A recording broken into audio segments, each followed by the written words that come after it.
আমার বাবার অনেক আত্মীয় আওয়ামী লীগ সরকারেও ছিল, বর্তমান সরকারেও আছে।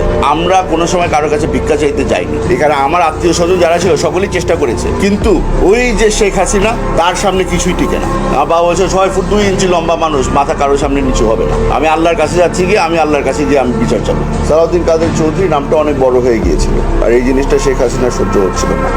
জাতীয়তাবাদী রাজনীতিবিদদের মধ্যে আমার বাবার নামটা অনেক বড় ছিল। আপনি হয়তো দেখবেন যে যতগুলি আমাদের ডানপন্থী রাজনীতিবিদ আছে অথবা ছিলেন, বেশিরভাগের উপরেই কিন্তু এই ধরনের জুলুম হয়েছে। আপনি ইলিয়াস আলী সাহেবের কথা চিন্তা করে দেখেন, আপনি সালাউদ্দিন আহমেদ সাহেবের কথা চিন্তা করে দেখেন। আমরা যাদেরকে বিচারের আওতায় আনতে চাচ্ছি সকলেই কিন্তু এক ব্যক্তির অর্ডারেই কাজ করছিল, শেখ হাসিনা। এখানে চেইন অফ কমান্ড বলতে সব কিছু গিয়ে ওনার পায়ে গিয়েই পড়ে।